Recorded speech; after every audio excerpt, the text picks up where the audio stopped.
Hello BSc, welcome back to my channel. तो देखिए, हम बात कर रहे थे हमारी ऑर्गेनिक केमिस्ट्री की यूनिट स्टीरियो केमिस्ट्री पे, जिस पे फिलहाल 12 लेक्चर्स हमने कवर कर लिए हैं। होप आपने लेक्चर्स देखे भी होंगे।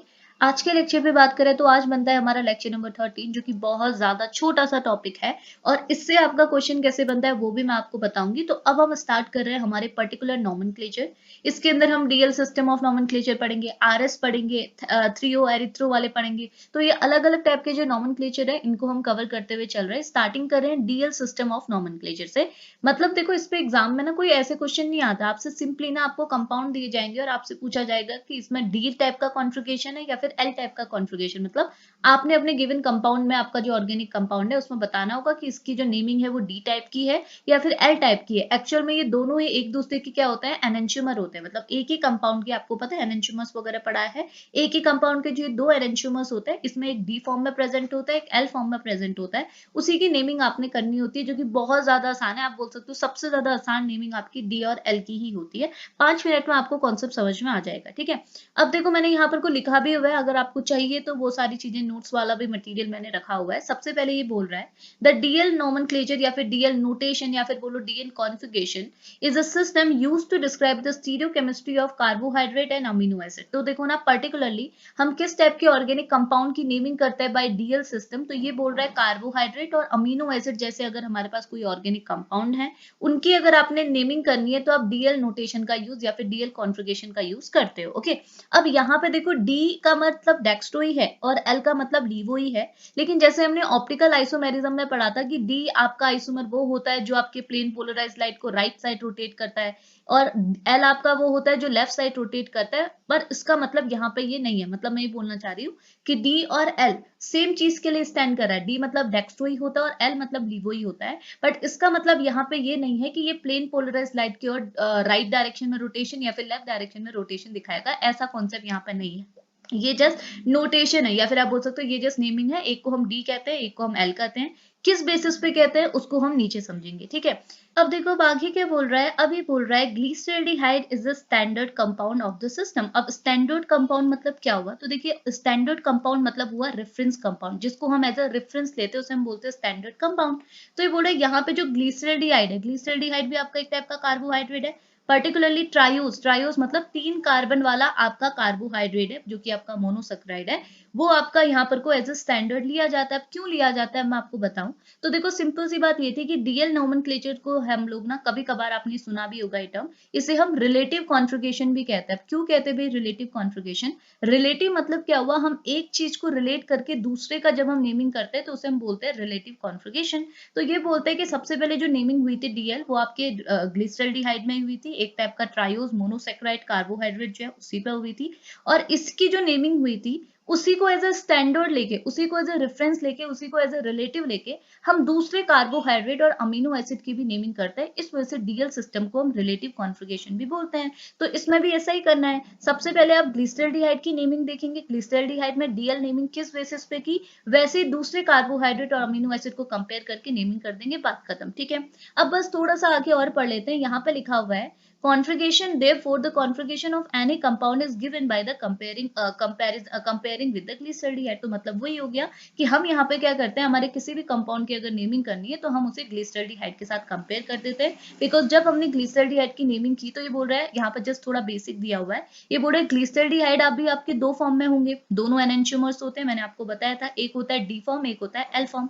यहाँ पे जस्ट बेसिक सी बात ये बोल रही है कि जो डी फॉर्म ऑफ ग्लिसरॉल्डिहाइड है वो नेचुरली आपको नेचर में मिलता है। मतलब नेचर से जो हमको ये कार्बोहाइड्रेट मिल रहा है ग्लिसरॉल्डिहाइड, ये नेचुरली आपको जिस फॉर्म में मिलता है वो होता है उसका डी फॉर्म।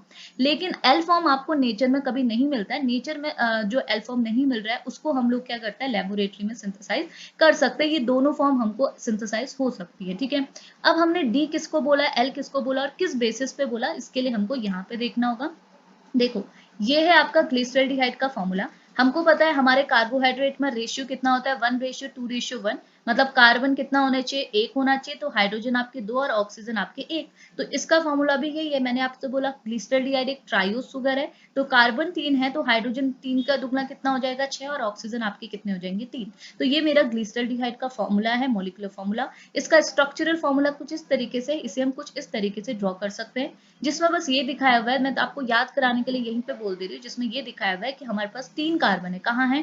पहला कार्बन ये है, दूसरा कार्बन ये है, तीसरा कार्बन ये है। पहले कार्बन के साथ आपका डबल बॉन्ड O जुड़ा हुआ है और बैलेंस सेटिस्फाई करने के लिए यहाँ पे हाइड्रोजन भी होगा, यानी कि पहली पोजीशन में पहला वाला जो कार्बन है इसके पास एल्डिहाइड ग्रुप है, तभी ये बन जाएगा ग्लिसरॉल्डिहाइड। ओके, लास्ट में लग रहा है ना एल्डिहाइड। ओके ठीक है। दूसरे कार्बन के पास क्या है? हाइड्रोक्सी ग्रुप है, दूसरे साइड बैलेंसी सेटिस्फाई करने के लिए क्या होगा? हाइड्रोजन होगा। तीसरे कार्बन के साथ क्या है? एक जगह हाइड्रोक्सी ग्रुप है, वैलेंसी सेटिस्फाई करने के लिए इसके पास क्या होंगे? 2 हाइड्रोजन यहाँ पर को प्रेजेंट होंगे, तभी ये बॉन्ड बनाएगा 1 2 3 4। ठीक है। तो अब मैंने क्या कर दिया, ये जो मेरा ग्लिसरॉल्डिहाइड का फॉर्मूला है, देखो फॉर्मूला भी बहुत आसान है, इसको आपने फिशर प्रोजेक्शन में ड्रॉ करना है। देखो फिशर प्रोजेक्शन क्या होता है, न्यूमन क्या होता है, सॉहर्ट्ज क्या होता है, मैं आगे बताऊंगी, बट फिशर आपको बस आपने थोड़ा तो पता ही है। फिशर में हम लोग क्या करते हैं, इसे वर्टिकल लाइन खींच के अपने मॉलिक्यूल को अरेंज करते हैं। तो जैसे आप ग्लूकोज का बनाते हो ना, ग्लूकोज तो सबको पता है ऐसे, इसी को हम बोलते हैं फिशर प्रोजेक्शन, जिसमें हम वर्टिकल लाइन खींच के अपने कार्बन को इंडिकेट करते हैं। तो मैंने एक वर्टिकल लाइन खींची, मेरे पास 3 कार्बन थे, तो पहला कार्बन लिख दिया, ये दूसरा कार्बन लिख दिया, ये तीसरा कार्बन लिख दिया। तो देखो मैं मॉलिक्यूल को बना के भी आपको दिखाती हूँ ताकि आप एग्जाम में गलती ना करें। तो ये मेरे 3 कार्बन मैंने लिख दिए। ठीक है। पहले कार्बन के पास एल्डिहाइड था तो मैंने इसे एल्डिहाइड दे दिया। दूसरे कार्बन के पास हाइड्रोक्सी और हाइड्रोजन ग्रुप था तो मैंने हाइड्रोक्सी और हाइड्रोजन ग्रुप दे दिया। तीसरे कार्बन के पास क्या था? 2 H थे और एक हाइड्रोक्सी था तो मैंने लिख दिया CH2OH। क्लियर हो गया? तो ये बन गया मेरा ग्लिसरॉल्डिहाइड। ओके। अब इस ग्लिसरॉल्डिहाइड को मैंने 2 तरीके से लिखा है, एक बनता है मेरा डी ग्लिसरॉल्डिहाइड, एक बनता है एल ग्लिसरॉल्डिहाइड। और आपको देख के क्लियर हो रहा होगा डी किसे कहते हैं और एल किसे कहते हैं। तो बस इतनी सी चीज ध्यान में रखना है, डी मतलब होता है राइट, एल मतलब होता है लेफ्ट। तो यहाँ राइट और लेफ्ट किसके बेसिस पे किया है मैं बताऊं? हाइड्रोक्सी ग्रुप के बेसिस पे। ये बोलता है अगर आपके कंपाउंड में हाइड्रोक्सी ग्रुप राइट साइड में अगर आपको मिल जाए तो बोल देना कि वो आपका डी फॉर्म है, अगर वो लेफ्ट साइड में मिल जाए तो बोल देना वो आपका क्या है? वो आपका एल ग्लिसरॉल्डिहाइड है, या फिर एल टाइप का एल टाइप का आप बोल सकते हो, नॉमेनक्लेचर उसमें है, एल नोटेशन उसमें है।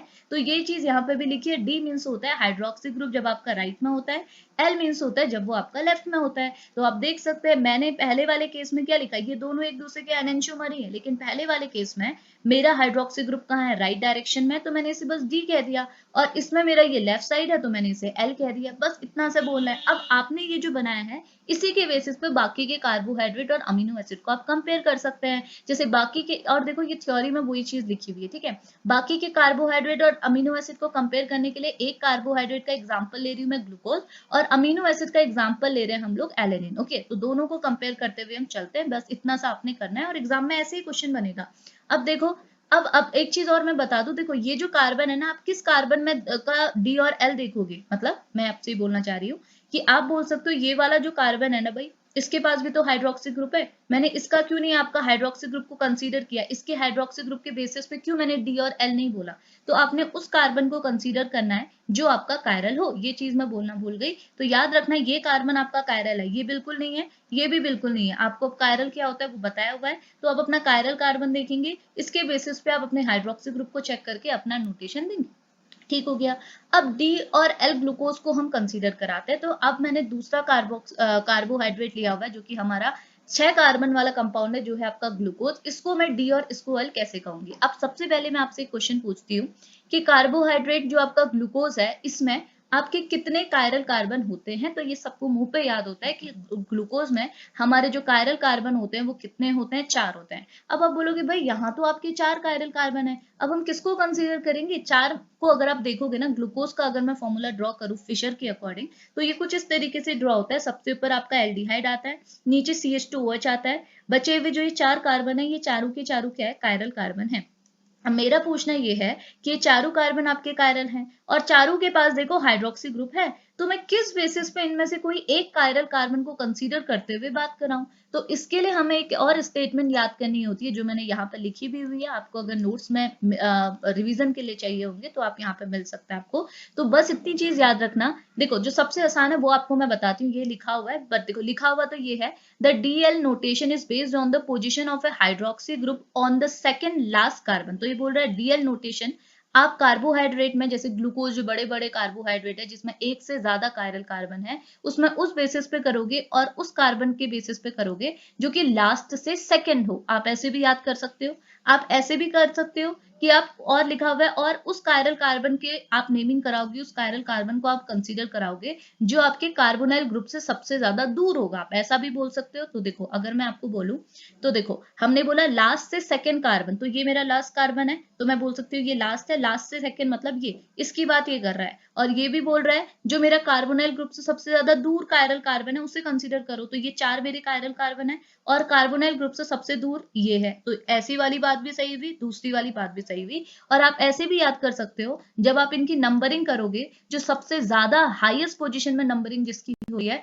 उसको आप कंसीडर करोगे। तो नंबरिंग करूंगी तो 1 2 3 4 सबसे ज्यादा हाईएस्ट नंबरिंग इसको मिल रही है, तो आप इसकी नेमिंग कराओगे। तो मैं बोलना ये चाह रही हूँ कि अगर आपको ग्लूकोज के अलावा कोई दूसरा कंपाउंड भी दे दिया जाता है तो आपको बस इतना याद रखना है कि अगर आपके कंपाउंड में एक कायरल कार्बन है तो कोई प्रॉब्लम नहीं है, कि अगर एक से ज्यादा कायरल कार्बन है तो तीनों में से कोई भी बात ध्यान में रख सकते हो कि उस कार्बन को, उस कायरल कार्बन को आपने कंसीडर करना है जो आपका कार्बोनाइल ग्रुप से सबसे दूर हो, या फिर जिसको अगर आप नंबरिंग देते हैं तो जिसकी नंबरिंग सबसे ज्यादा आ रही हो, हाईएस्ट आ रही हो, उसे आप कंसीडर करोगे, जो कि आपको यहाँ पे साफ साफ दिख रहा है। तो आपने इनमें से किसी को भी कंसीडर नहीं करना है। इनके पास कायरल कार्बन है, इनके पास हाइड्रोक्सी ग्रुप है, लेकिन आप इनको कंसीडर नहीं करोगे, आप सिर्फ इसको कंसीडर करोगे। और आपने जब कंसीडर किया तो आपको पता चला कि भाई यहाँ पे हाइड्रोक्सी ग्रुप राइट साइड में है, यहाँ पे ये लेफ्ट साइड में है, तो राइट होने की वजह से आपने डी ग्लूकोज कह दिया, इसे आपने क्या बोल दिया, एल ग्लूकोज बोल दिया। और डी और एल एक दूसरे के एनेंटियोमर हैं, बट इसका मतलब ये बिल्कुल नहीं है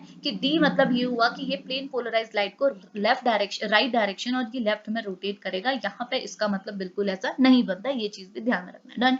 इसके बाद आपका लास्ट एक अमीनो एसिड का भी देख लेते हैं, क्योंकि ये सिर्फ कार्बोहाइड्रेट और अमीनो एसिड के लिए यूज होता है। अमीनो एसिड में हमने एलेनिन लिया। अब आप देखोगे भाई अमीनो एसिड में तो हमारे पास अमीनो होता है और एक एसिड ग्रुप होता है। अमीनो एसिड नाम से पता चलता है ना, अमीनो एसिड, अमीनो एसिड मतलब एक हमारे पास अमीनो ग्रुप होगा, एक हमारे पास एसिड ग्रुप होगा, बाकी वैलेंसी सेटिस्फाई करने के लिए कोई हाइड्रोजन और आर ग्रुप प्रेजेंट होगा, इसके अलावा कोई हाइड्रोक्सी वगैरह तो यहाँ होता नहीं है। तो भाई अब हम किसको चेक करेंगे, तो इसमें क्या करते हैं हम हाइड्रोक्सी के बदले NH2 ग्रुप के बेसिस पे, यानी कि अमीनो ग्रुप के बेसिस पे अपना नेमिंग करते हैं।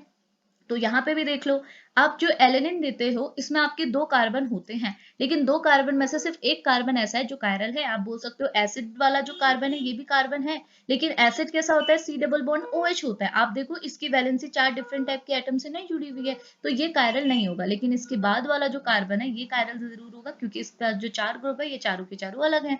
तो मैं बोलूंगी ये मेरा कायरल कार्बन है। और इसके साथ अगर मैंने जो फिशर प्रोजेक्शन में जब इस मॉलिक्यूल को मैंने ड्रॉ किया और इसके NH2 ग्रुप जो है वो लेफ्ट डायरेक्शन में आ गया, तो अब मैं इसको सिर्फ एलेनिन ना बोल के एल एलेनिन बोलूंगी, जो कि ये इंडिकेट करेगा कि ये वैसा एनेलिन है जिसमें NH2 ग्रुप आपका कहाँ है, लेफ्ट डायरेक्शन में है। सेम वे पे अगर मैंने NH2 को राइट में कर दिया तो ये मेरा डी एलेनिन बन गया। दोनों ही आपके क्या है, एक दूसरे के एनेंटियोमर है। बस इतनी सी चीज है, बस इतनी सी चीज आपने नेमिंग करनी थी। अब देखो इसी को हम लोग रिलेटिव कॉन्जुगेशन या फिर डीएल नेमिंग कहते हैं, क्योंकि रिलेटिव इसीलिए कह रहे हैं क्योंकि यहाँ पे हमने एक्चुअल मॉलिक्यूल का जो स्ट्रक्चर है वो नहीं देखा, एक्चुअल मॉलिक्यूल का कॉन्फ़िगरेशन। अब अभी आप ना, ये तो आपका डीएल था, इसके बाद जब मैं आपको आरएस वगैरह पढ़ाऊंगी तो उसमें आप देखोगे हम किसी से वहां कंपैरिजन नहीं कराते, वहां एक्चुअल में मॉलिक्यूल को देखती है और मॉलिक्यूल में जो एटम जिस पोजीशन में अरेंज है उनके बेसिस पे मैं उसकी नेमिंग देती है। वो कुछ भी हो सकती थी, आर भी हो सकती थी, एस भी हो सकती थी।